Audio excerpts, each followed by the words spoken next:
Assalamualaikum warahmatullahi wabarakatuh. Selamat pagi dan salam sejahtera bagi kita semua. Pada kesempatan kali ini, kami dari kelompok 6, 1E D3 Akuntansi Politeknik Negeri Malang akan mempresentasikan komunikasi bisnis tentang pesan persuasif. Sebelumnya, perkenalkan anggota kelompok kami, yaitu Aneka Vivianatus absen 03, Faradiva Eka Aprilianti absen 09, Nurul Alifina absen 20, dan saya sendiri Widya Cahyani absen 27. Materi yang akan kita bahas yaitu asal kata, pengertian, tujuan, persuasi, perbedaan membujuk, memohon, dan memaksa, faktor dalam penyampaian pesan persuasi, perencanaan dalam penyusunan pesan persuasi, dan metode pengembangan pesan persuasi. Selanjutnya, mari kita simak penjelasannya. Persuasi. Ya, kalian pasti tidak asing dengan kata ini, karena kita sudah belajar kalimat persuasi dalam pelajaran bahasa Indonesia. Namun, kali ini kita akan membahas persuasi dalam komunikasi bisnis. Kata persuasi berasal dari bahasa Inggris persuasion, yang berinduk kata to persuade, yang berarti membujuk, merayu, menghimbau, atau sejenisnya. Lalu, apa sebenarnya pengertian persuasi? Persuasi merupakan suatu usaha mengubah sikap, kepercayaan, atau tindakan audiens, pembaca atau pendengar untuk mencapai suatu tujuan. Lebih singkatnya adalah sebuah bentuk komunikasi yang bertujuan untuk mempengaruhi dan meyakinkan orang lain. Jadi seseorang akan melakukan sesuatu dengan spontan, senang hati, sukarela, tanpa adanya paksaan.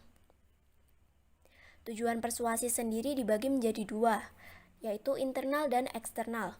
Tujuan internal: menulis pesan-pesan persuasif bertujuan untuk menjual ide atau gagasan kepada orang lain, memberikan saran agar prosedur operasional lebih efisien, mengumpulkan suatu dukungan untuk kegiatan tertentu, dan meminta bantuan dana bagi pembiayaan suatu proyek tertentu.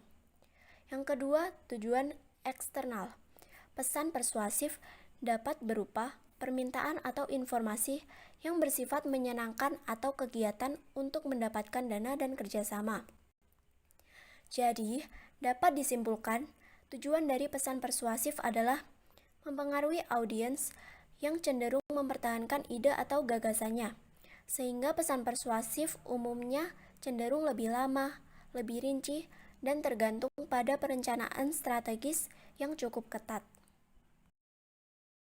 Dalam kehidupan sehari-hari maupun bisnis sering ditemukan beberapa kegiatan yang hampir sama antara membujuk atau persuasi, memohon, dan memaksa. Namun membujuk lebih sesuai dalam bisnis. Perbedaannya dapat kita lihat melalui cara, pilihan atau alat, kedudukan, dan sifat receivernya. Yang pertama, membujuk. Biasanya dilakukan dengan cara biasa atau wajar. Pilihan atau alat banyak, kedudukan sender sama dengan receiver. Sifat receiver sukarela. Lalu yang kedua, memohon, biasanya dilakukan dengan cara halus. Pilihan atau alat banyak dan spesifik atau khusus. Kedudukan sender lebih kecil dari receiver, sifat receiver mau karena kasihan. Yang ketiga, memaksa, biasanya dilakukan dengan cara kasar. Pilihan atau alat terbatas, kedudukan sender lebih besar dari receiver, sifat receiver terpaksa. Perhatikan contoh berikut. Saya sarankan ibu membeli AC Cool yang banyak diminati. AC Cool memberikan garansi selama 2 tahun di setiap pembeliannya. Selain itu, juga ada 5 layanan gratis. Proses pemasangan juga tidak dipungut biaya. Dan terakhir, biaya perawatannya juga ditanggung oleh perusahaan. Sempurna. Baik, aku akan membeli itu. Lalu, yang kedua. Vin, kamu mau tidak bertukar shift denganku besok? Karena aku baru saja dikabari kalau ibuku masuk rumah sakit. Dan aku akan menemani ibuku hingga besok siang. Tolong ya, Vin. Aku akan bilang Bu Retno jika kamu mau. Baiklah, Rin. Semoga ibumu lekas sembuh ya. Contoh yang ketiga. Cepat kau lunasi semua hutangmu. Jika tidak, maka kau harus meninggalkan rumahmu. Baiklah, akan kuambilkan sebentar. Nah, dari ketiga contoh di atas, dapat kita lihat perbedaannya. Contoh yang pertama, menunjukkan kegiatan membujuk. Receiver dengan sukarela langsung menjawab sempurna. Di samping itu, receiver juga sedang membutuhkan barang tersebut. Contoh yang kedua, menunjukkan kegiatan memohon. Receiver tersebut mau karena rasa kasihan dan iba pada temannya. Sender juga menyampaikan pesan dengan cara halus. Contoh yang ketiga, menunjukkan kegiatan memaksa yang dilakukan oleh rentenir. Receiver terpaksa karena ancaman rentenir tersebut. Faktor-faktor dalam penyampaian pesan persuasi dibagi menjadi 4 bagian. Yang pertama yaitu sender. Sebagai seorang sender, kita harus memperhatikan hal-hal berikut. Yang pertama, pengetahuan tentang audiens. Seorang sender harus mengerti dan mengetahui siapa yang akan menjadi penerima pesan yang disampaikan, sehingga dapat dengan mudah sender mengetahui apakah penerima mampu menangkap pesannya. Yang kedua, pengetahuan tentang materi. Jika seorang sender memiliki banyak pengetahuan tentang materi, maka dianggap orang tersebut memiliki kredibilitas yang tinggi. Yang ketiga yaitu keterampilan berkomunikasi, meliputi bicara, mendengar, menulis, dan membaca. Misalnya, keterampilan berbicara dengan anak muda. Maka kita harus dapat menyesuaikan bahasa mereka seperti bahasa gaul. Bahasa gaul akan dapat menarik receiver yang berusia muda. Yang keempat yaitu mental atau emosi, sehat, stabil, dan jujur. Mental ini dapat berpengaruh langsung terhadap para penerima pesan, yaitu penerima dapat langsung merasakan dan merespon kata-kata persuasif. Yang kelima, penampilan sesuai etiket. Penampilan sender harus disesuaikan dengan etiket yang ada di lingkungan di mana sender menyampaikan pesan persuasif. Yang keenam yaitu contoh atau pengalaman nyata dari sender. Contoh ini berhubungan dengan poin kedua, pengetahuan tentang materi. Sender harus sebisa mungkin memberikan contoh tentang materinya agar penerima pesan semakin mempercayai apa yang dikatakannya. Yang ketujuh yaitu percaya diri. Percaya diri ini menjadi hal yang terpenting untuk membujuk para receiver atau penerima pesan.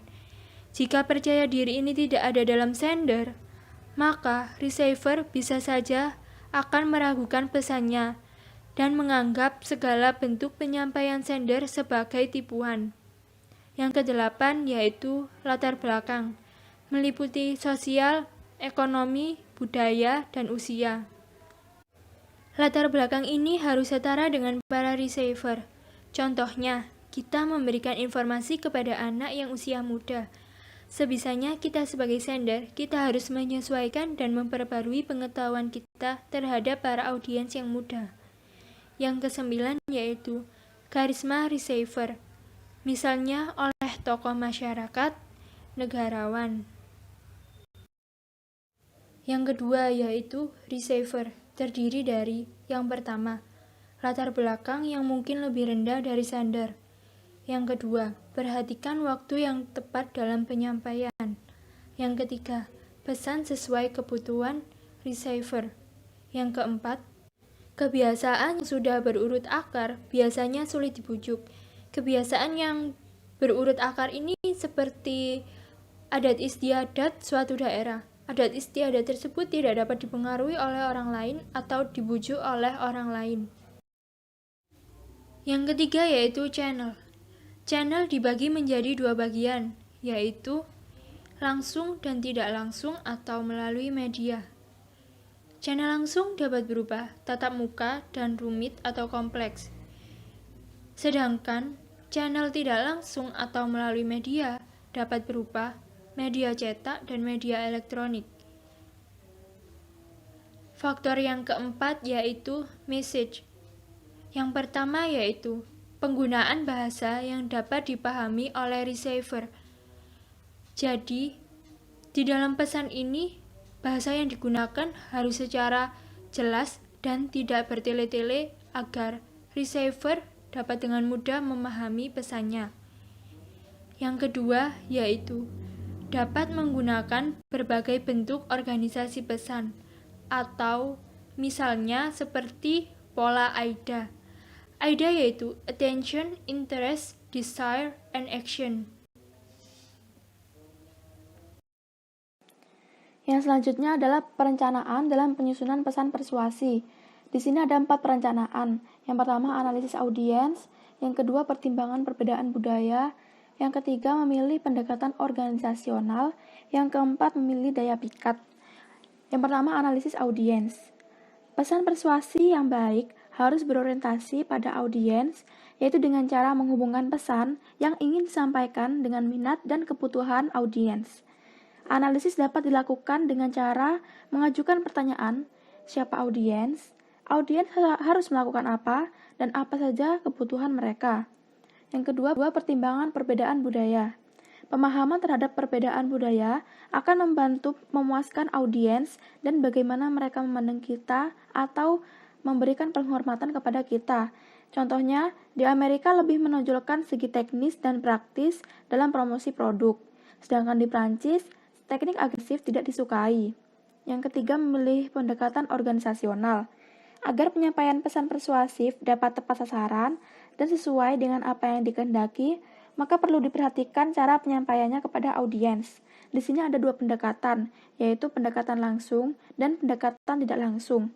Pendekatan langsung digunakan apabila audiens lebih suka mendengarkan pesan-pesan segera atau pesan langsung ke inti yang dituju, dan pesan disampaikan secara empati. Pendekatan tak langsung digunakan apabila audiens memberikan reaksi tidak menguntungkan. Yang keempat, memilih daya pikat. Kebanyakan pesan persuasif menggunakan kombinasi daya pikat logika dan emosional dengan tetap mempertimbangkan aspek etika. Yang pertama, pemikat emosional. Pesan persuasi dengan menggunakan pendekatan bahasa, argumentasi atau sikap yang dapat menimbulkan simpati dari audiens atau pengaruh secara emosi. Contohnya, berkaitan dengan nilai, penghargaan, dan kenyamanan. Yang selanjutnya, pemikat logika.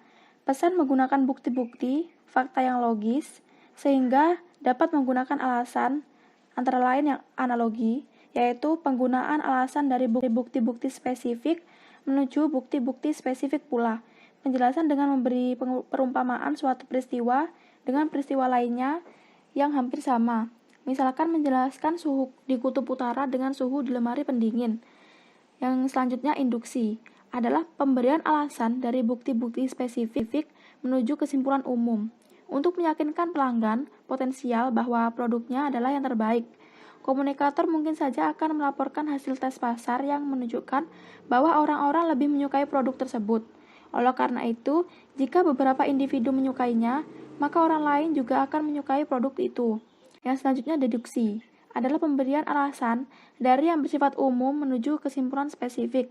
Sebagai contoh, untuk melakukan persuasi kepada pimpinan dalam merekrut karyawan baru, komunikator dapat menjelaskan proyeksi industri yang dapat meningkatkan produk dalam 4 bulan ke depan, yang mengisyaratkan bahwa komunikator memerlukan beberapa karyawan baru. Yang ketiga, pertimbangan etika. Informasi yang disampaikan harus memberi kebaikan kepada audiens dan tidak mengandung pesan-pesan yang melanggar aturan atau hukum. Yang keempat, penggunaan bahasa yang baik. Bahasa mudah dipahami, jelas, sederhana, dan sesuai dengan kaidah bahasa. Bahasa baik konten dan siapa audiensnya. Metode pengembangan pesan persuasi. Terdapat 3 metode dalam pengembangan pesan persuasi, yaitu ada formula AIDA, 4P, dan pola memuaskan menidakpuaskan. Yang pertama, formula AIDA. AIDA sendiri merupakan singkatan dari attention, interest, desire, dan action.